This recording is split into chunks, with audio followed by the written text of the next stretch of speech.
I'm here to take you through the second study session of JDS 103, History and Philosophy of Science. The second study session is Scientific Methodology. I hope we enjoy our study session 1, which talk about the nature and the history and nature of man. In session 1, we understand how man came to existence, what the beliefs of man. But in this session, we'll be going through the scientific methodology. Here, our learning outcomes are: 1, to define methodology and know the different tools employed in scientific methodology. 2, to understand design and construction. 3, to analyze scientific data using different statistical tools.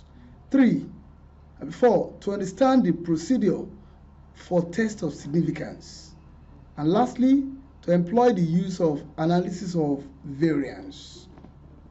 The library is a source of vast information stored in literature, such as books, magazines, journals, and periodicals.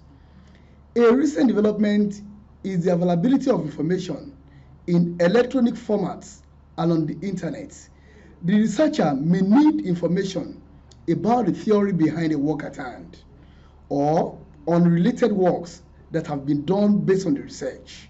It is therefore imperative to know how to find, read, assimilate, and write about the needed information.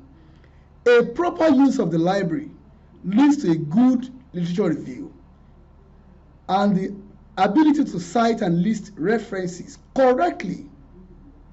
When a book is consulted, a note should be made on the library catalog and location numbers so that one can trace it when needed.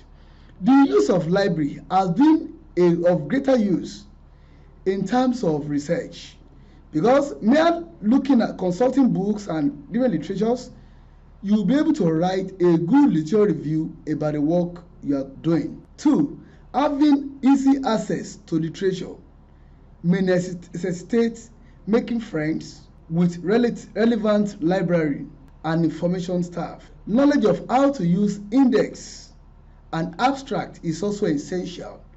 These utilities summarize the article as part of the entry, making it easy to assess how relevant the article is to the research problem. These index and abstracts are now available in CD-ROMs and online. Some libraries are in alliance with other libraries around the world, that is globally, so that it is possible to obtain books or journal articles which are not available in your local library. For a fee, journal articles can be photocopied and sent to researchers. It is therefore necessary to ascertain whether the local library participates in any alliance. The internet and World Wide Web have become helpful in research, allowing easy checkup on general information and the download of old documents. Knowledge of how to use search engines, ask.com, Yahoo, Google, and so on, and create bookmarks or favorites for effectiveness cannot be overemphasized. The trend is now towards the globalization of virtual libraries. Questionnaire survey. A questionnaire survey is used to gather information from people through series of questions. It is either distributed by hand or posted to respondents who fill it themselves. Questionnaires are used when information is from large number of respondents. The respondents are able to read and write. The information is fairly straightforward and required in standardized formats. 2, oral interview. In a situation where the respondent is an illiterate, the use of written questionnaires will be useless, because in a case when our respondent is an illiterate, you won't be able to fill a questionnaire. So the questionnaire will be useless, and the way out of this problem is to conduct an oral interview, face-to-face interview also. When information is needed in a clearer detail or the pool of respondents is small, an oral interview is suitable. When we are talking to a small category of people, when we are talking to an unlettered person, oral interview is better. The third one, physical observation. Observation is very essential in all the diverse field of research. It allows information to be obtained in real space and time. Innumerable examples abound of situations in which observations are carried out. For example, a zoologist interested in the social classes of monkeys will have to go to the forest for observation. Also, a civil engineer or a geophysicist will have to visit the site of a collapsed building to gather information about what might have gone wrong. Experimentation. Experiments are carried out for the controlled testing of causal processes. The general procedure is the independent variables which are manipulated to determine their effectiveness on a dependent, that is, on response variable. Experiment can be used where, one, there is time priority in a causal relationship, that is, the cause precedes effect. Two, there is consistency in a causal relationship, that is, a cause will always lead to the same effect. And three, if the magnitude of the correlation is great. Design and construction. Design decision arise because of many reasons.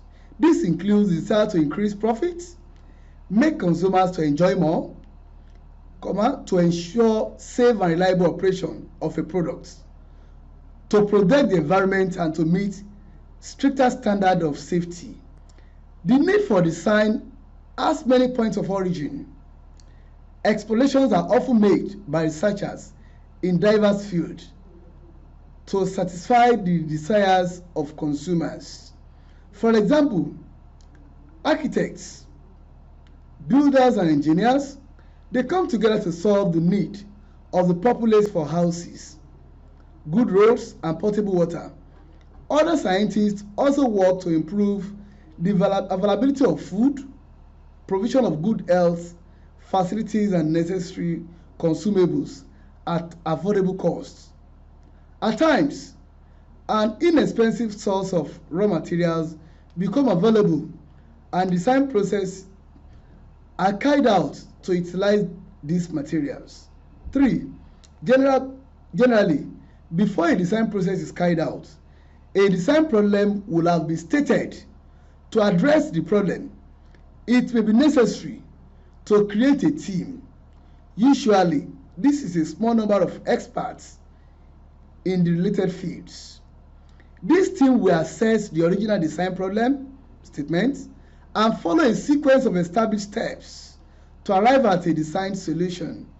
These steps start by reviewing the current situation and refining the problem statements. In the course of this process, most specific problems or alternatives different from the primitive problem are generated. The information necessary for design and sourced through a survey of available literature. The literature review yields a preliminary database on which design is based. In some cases, experiments are carried out to obtain important missing data not amenable to back of envelope derivations. The preliminary design starts by creating guiding principles and aids such as maps, diagrams, plans, and flow sheets. Design tools such as MATH can exist to aid and reduce the tedium. It is to be noted that different design teams on the same problem can come up with varied solutions. The choice of the proper design will involve further analysis, which will test for reliability, safety, cost, profitability, and overall optimization of the design solution. Actual construction is the result of a design process. This is often executed by contractors who have their own experts. The design teams may also be involved to make sure that things are done to specification. A proper design process, which is faithfully carried out by the contractor, will lead to a good solution to the initial problem. Data analysis. Analysis involves performing certain operations on the raw data. This could be done by converting the tabulated data into pictorial representation through bar charts, pie chart, histogram, and graphs. This gives a clearer picture of the data and makes decision on the results easier. The pictorial representation should be well presented and must have an appropriate title. 2. When a graph is drawn, the data points could be fitted with a straight line or curve. Regression analysis could be performed to obtain the equation of the straight line, y equals mx plus c. Our m stands for the slope and our c represents the intercept, where m is the gradient of the straight line, yes, and c stands on the y-axis. The equation of the straight line could be obtained by drawing a line of best fit, determine the gradients and obtain the intercept on the y-axis. From calculation, we have our m to be n open bracket summation from I equals 1 to n of xi yi minus open bracket summation when I runs from 1 to n of xi, and also open bracket summation when I runs from 1 to n of yi over n summation I equals 1 to n of xi squared minus summation I equals 1 to n xi all squared. And our c is nothing but summation I runs from 1 to n of xi squared open bracket summation I equals 1 to n yi minus summation I equals 1 to n xi open bracket summation I equals 1 to n xi yi over n summation I equals 1 to n xi squared minus x equals I to n xi all squared. N is the number of data pairs. Xi and yi are corresponding abscissor and ordinates. Xi are the abscissors, yi are the ordinate values of the ith data pair. The correlation coefficient R, which measures the strengths and direction of a linear relationship between two variables.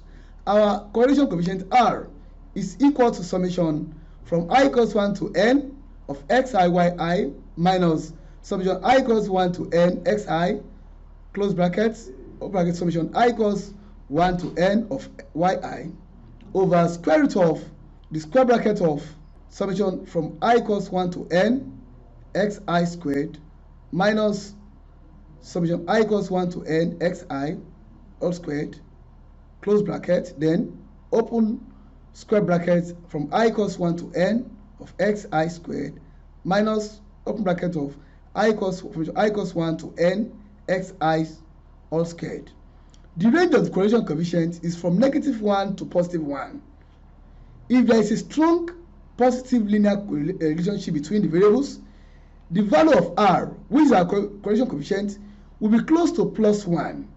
If there is a strong negative linear relationship between the variables, the value of R will be close to -1.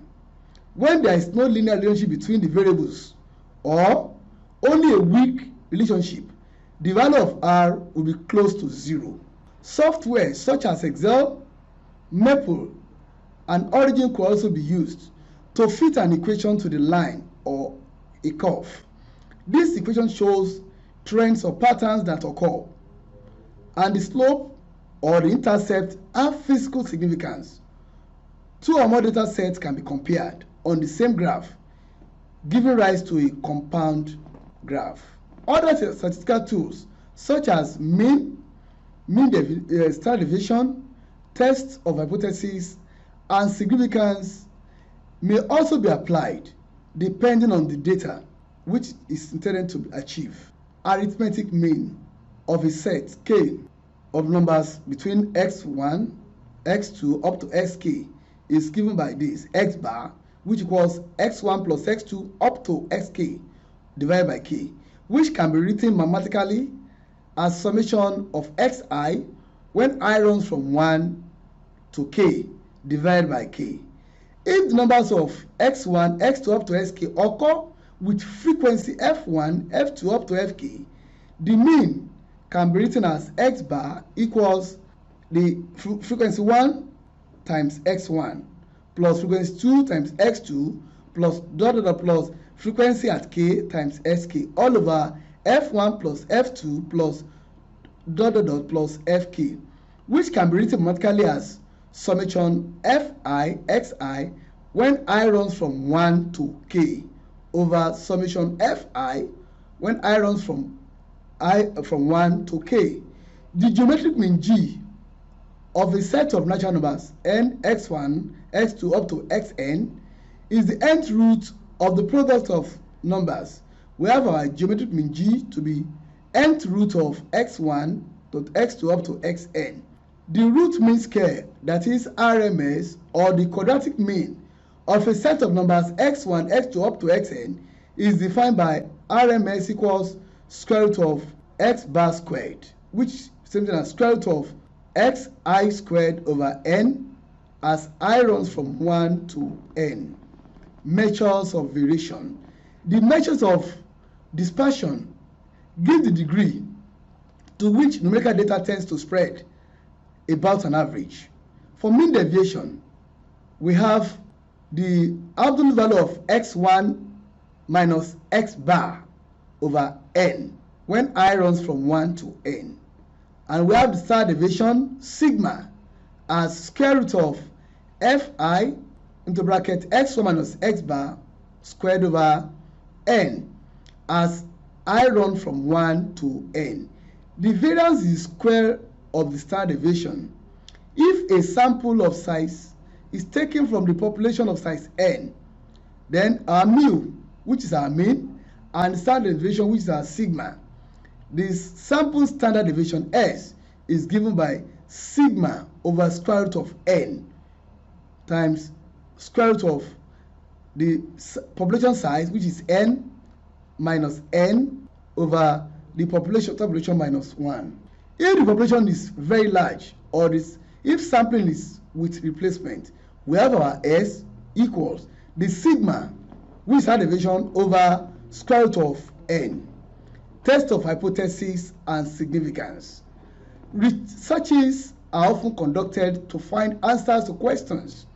For example, a scientist might want to know whether the use of mobile phones causes cancer or whether the earth is warming up. These types of questions can be addressed through statistical hypothesis testing, which is a decision. It's a decision-making process for evaluating claims about a population. 2. In hypothesis testing, the researcher must define the population under study, state the particular hypothesis that will be investigated, give the significance level, select a sample from the population, collect the data, perform the calculations required for the test, and reach a conclusion. A statistical hypothesis is a conjecture about a population parameter. This conjecture may or may not be true. The level of significance gives the maximum probability of committing a type 1 error. That is, it gives the confidence limits. Usually the level of significance are taken at 95%, which means our sigma is 0.05, or 99%, which means our sigma with standard deviation is 0.01. But it can be any value. For example, for normal distribution, 99% of distribution lies between mu plus or minus 2.58 sigma, 95% of observations which lies within mu plus or minus 1.96 sigma, and 90% of observation lies within mu plus or minus 1.64 sigma. Test for a mean. It is known that the means of samples vary about the mean of the specific population from which they are drawn. It might be necessary to know whether there is a real difference between a sample mean and a population mean, or whether the difference is simply due to sampling error.